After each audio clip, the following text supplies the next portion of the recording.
அன்புள்ள உங்கள் கனவை சொல்லுங்க என்கிற திட்டத்தினுடைய தொடக்க விழாவிலே கலந்து கொண்டு சிறப்பித்துக் கொண்டிருக்கக்கூடிய மாண்புமிகு அமைச்சர் திரு நாசர் அவர்களே, நாடாளுமன்ற உறுப்பினர்கள் திரு சசிகாந்த் செந்தில் அவர்களே, கிரிராஜன் அவர்களே, கலாநிதி வீராசாமி அவர்களே,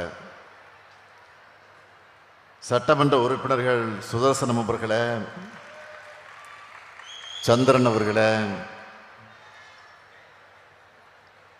ராஜேந்திரன் அவர்களே, கோவிந்தராஜன் அவர்களே, கிருஷ்ணசாமி அவர்களே, கணபதி அவர்களே, துரை சந்திரசேகர் அவர்களே, கேபிபி சங்கர் அவர்களே, தொடக்கத்தில் அனைவரையும் வரவேற்று மகிழ்ந்திருக்கக்கூடிய தலைமைச் செயலாளர் திரு முருகானந்தம் ஐஏஎஸ் அவர்களே, கூடுதல் தலைமைச் செயலாளர் திருமதி அமுதா ஐஏஎஸ் அவர்களே, திருவள்ளூர் மாவட்டத்தின் ஆட்சித்தலைவர் திரு பிரதாப் ஐஏஎஸ் அவர்களே, உள்ளாட்சி அமைப்புகளை சார்ந்திருக்கக்கூடிய பிரதிநிதிகளை, அரசு உயர் அலுவலர்களை, வீடு வீடாக சென்று உங்களிடத்தில் என்ன நோக்கத்திற்காக நாங்கள் வந்திருக்கிறோம் என்பதை எடுத்து சொல்லி உங்களுடைய கனவுகளை எல்லாம்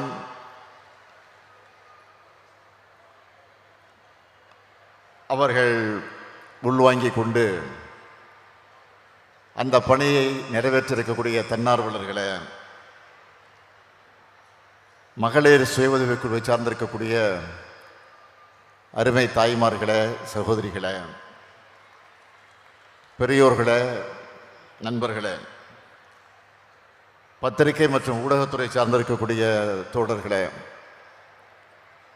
உங்கள் அனைவருக்கும் என்னுடைய அன்பான வணக்கம். தமிழ்நாட்டோட வரலாற்றில் இன்னைக்கு மிக மிக முக்கியமான நாள், வரலாற்று சிறப்புமிக்க நாள். உங்களால் தேர்ந்தெடுக்கப்பட்டிருக்கக்கூடிய உங்களுடைய அரசு மக்களான உங்ககிட்ட உங்களுடைய கனவுகளை கேட்டு அதையெல்லாம் நிறைவேற்ற தொடங்க நாளாக இந்த நாள் அமைந்திருக்கிறது. நான் எதுக்காக இங்கே வந்திருக்கேன்னா, உங்கள் கனவை சொல்லுங்க, அதை நிறைவேற்றி தரோம்னு கேட்பதற்காக நான் இங்கே வந்திருக்கிறேன். 2021 தேர்தலுக்கு, சட்டமன்ற தேர்தலுக்கு முன்னாடி திருச்சியில் நடந்த மாபெரும் மாநாட்டில் நான் உரையாற்றுகிற போது 7 வாக்குறுதிகளை சொன்னேன். அந்த 7 வாக்குறுதிகள் என்னன்னா, முதல் வாக்குறுதி வளரும் வாய்ப்புகள் வளமான தமிழ்நாடு. 2வது வாக்குறுதி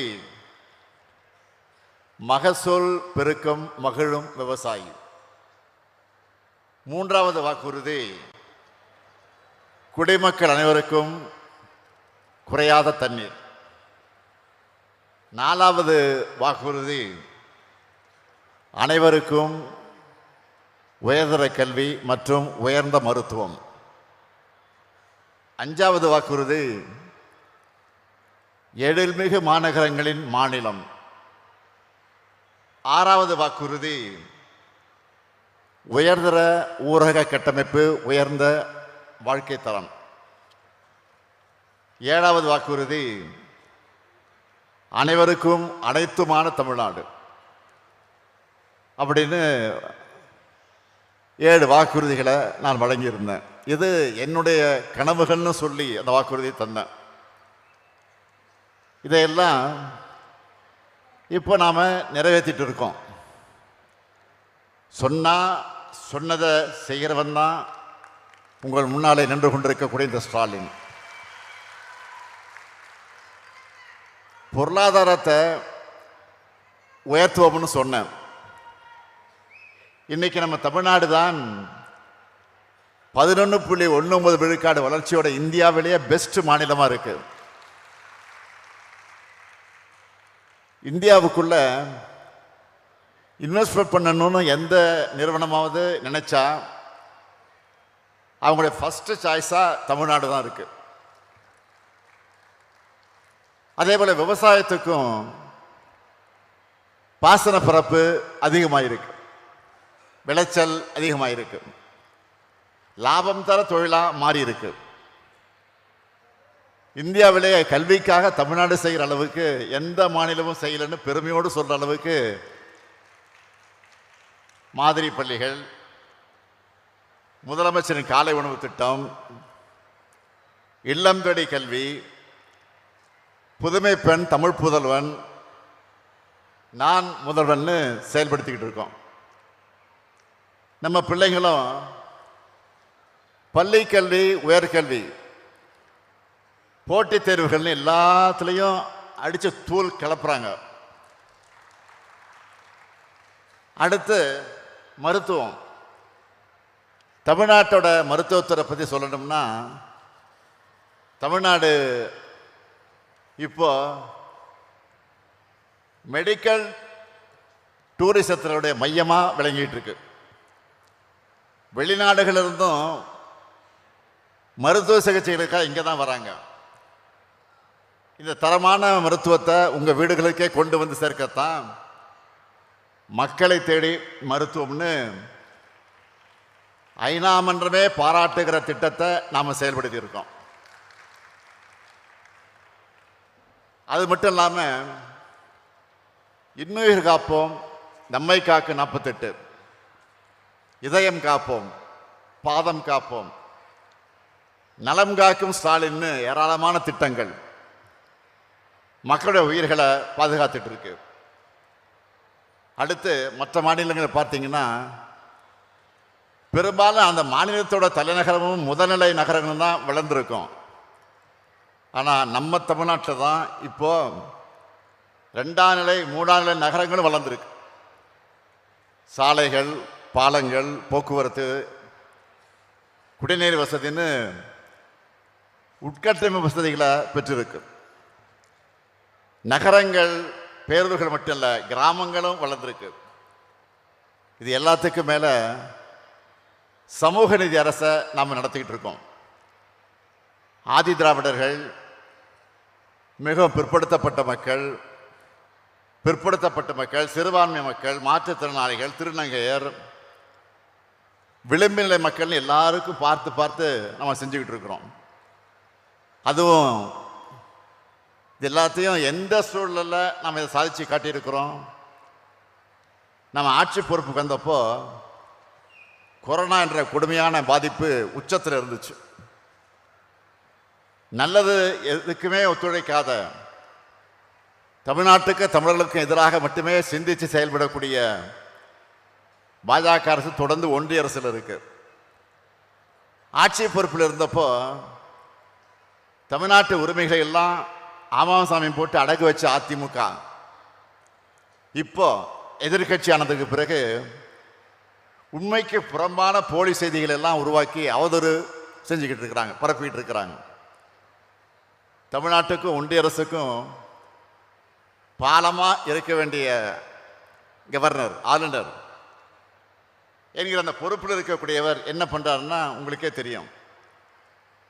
உங்களுடைய எண்ணங்களை பிரதிபலித்து சட்டமன்றத்தில் நாம் நிறைவேற்றக்கூடிய சட்டங்களுக்கு முட்டுக்கடை போடுறத தன்னுடைய முதல் வேலைன்னு ஆளுநர் செயல்படுறார். இத்தனையை மீறி மக்களான நீங்கள் எங்கள் கூட இருக்கிற காரணத்தால் தான் 2021 கொடுத்த 505 வாக்குறுதிகளை 404 வாக்குறுதிகளை நிறைவேற்றி இருக்கிறோம். இந்த சாதனையை செஞ்சது திராவிட மாடல். ஒன்றிய அரசு நிதியை தர மறுத்தும் புறக்கணிச்சும் அவங்க வெளியிடக்கூடிய புள்ளிவிவரங்கள் எல்லாம் தவிர்க்க முடியாத அளவுக்கு முதலிடத்தில் இருக்கிற சாதனையை செஞ்சது நம்ம திராவிட மாடல் அரசு.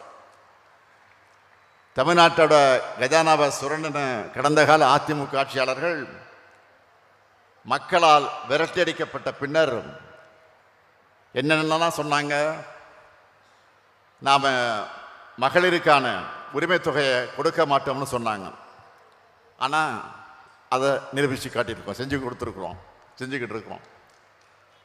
1,31,00,000 மகளிருக்கு மாதந்தோறும் 1000 ரூபாய் அக்கௌண்ட்டில் இன்னைக்கு போடப்பட்டு கொண்டிருக்கிறது. அடுத்து என்ன சொன்னாங்க? போக்குவரத்து துறை நஷ்டத்தில் இயங்குது, இதில் எங்கே இலவச பயணம் கொடுக்க போகிறாங்கன்னு சொன்னாங்க. நான் ஆட்சி பொறுப்புக்கு வந்த மறுநாள் பெண்கள் எல்லாரும் நகர பேருந்துகளை விடிய பயணம் செய்ய முதல் கோப்பில் முதல் கையெழுத்து போட்டவன் தான் இந்த ஸ்டாலின். சொன்னதை மட்டும் இல்லை, மக்களுக்கு தேவை அப்படின்னு தோணுச்சுன்னா அது நல்லதாக இருந்தாலும் செஞ்சுக்கிட்டு இருக்கிறோம். தினமும் காலையில் 21 லட்சம் குழந்தைகள் வயிறார சாப்பிட்ற காலை உணவு திட்டம் தேர்தல் வாக்குறுதியில் சொன்ன திட்டமா? 48 லட்சம் மாணவ மாணவிகளுக்கு திறன் மேம்பாட்டு பயிற்சி அளித்திருக்கக்கூடிய நான் முதல்வன் திட்டம் தேர்தல் வாக்குறுதியில் சொன்ன திட்டமா? இல்லையே. ஆனால் இதெல்லாம் தமிழ்நாட்டுக்கு தேவை, நம்ம தமிழ்நாட்டுக்கு தேவை, நம்ம பிள்ளைகளுக்கு தேவைன்னு அதை கொண்டு வந்தோம். நாளைக்கு நம்ம பிள்ளைகள் வளர்ந்து மாணவர்களாக படித்து பெரிய பெரிய வேலைகளில் போய் உட்காரும்போது இந்த திட்டங்களை செயல்படுத்துனதுக்காக நம்ம திராவிட மாடல் அரசை பாராட்டுவாங்க. இன்னும் சொல்கிறேன், அதிமுக ஆட்சி காலத்தில் தமிழ்நாட்டுக்கு வரணும்னு சொன்னால பல தொழில் நிறுவனங்கள் பின்னங்கால் பிடரில் அடிபட்டு தலைதறிக்க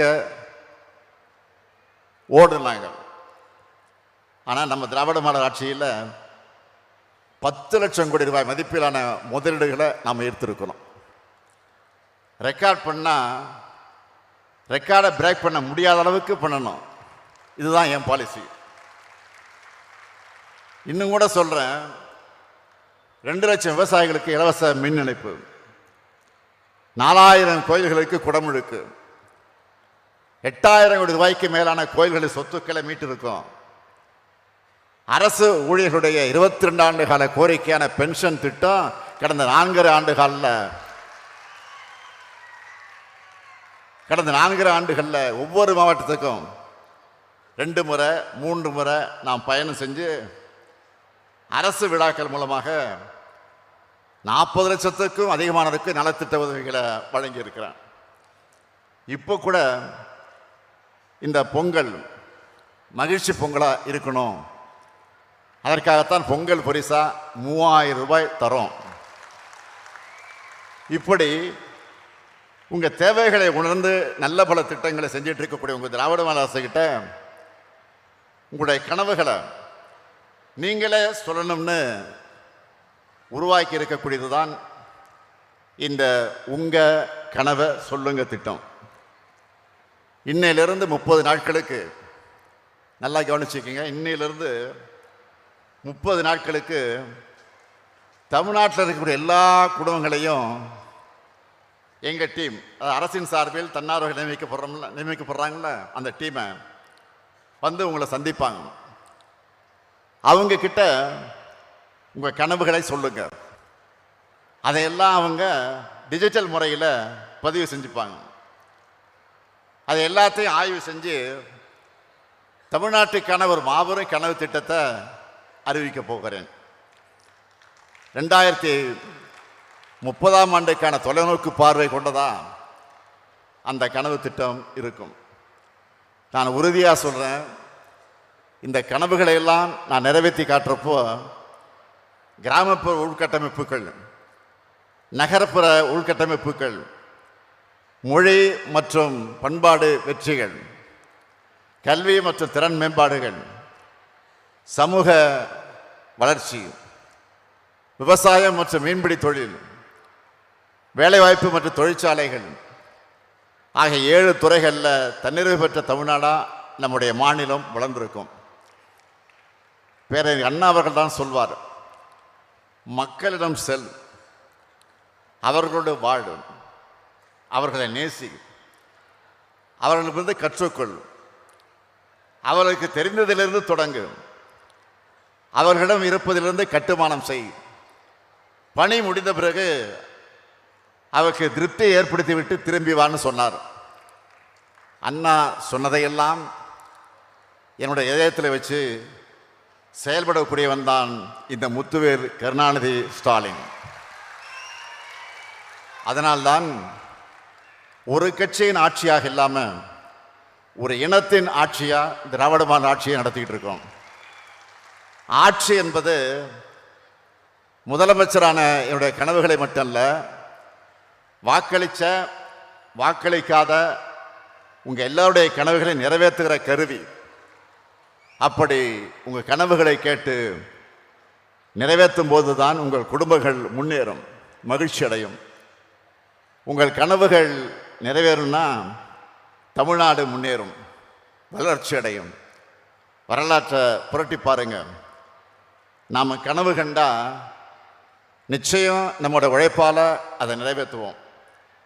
சுயமரியாதையும் சமத்துவமும் பகுத்தறிவு மிக்க சமூகமாக நம்ம தமிழ் சமூகம் தலை நிமிரணும். சமூக நீதி நிலை பெறணும். ஒடுக்கப்பட்டவருடைய குரல்கள் கேட்கப்படணும். எல்லோருக்குமான ஆட்சி அமையணும்னு தந்தை பெரியார், பேரறிஞர் அண்ணா, தலைவர் கலைஞர் ஆகியோர் கனவு கண்டாங்க. அதனால தான் இன்றைக்கி நாம் எந்த ஆதிக்கத்துக்கும் தலைகுனியாமல் வெல்வோம் ஒன்றாகன்னு மண் மொழி மானம் காக்க நிமிர்ந்து நிற்கிறோம். நாடே திரும்பி பார்க்கிற நம்பர் 1 மாநிலமாக இருக்கிறோம். இப்போது நாம் அடுத்த கட்ட கனவை காண வேண்டிய நேரம். உறுதியாக சொல்கிறேன், உங்கள் கனவுகளை நான் நிறைவேற்றுவேன். உங்கள் கோரிக்கைகளை நான் திட்டங்களாக உருவாக்கி தருவேன்.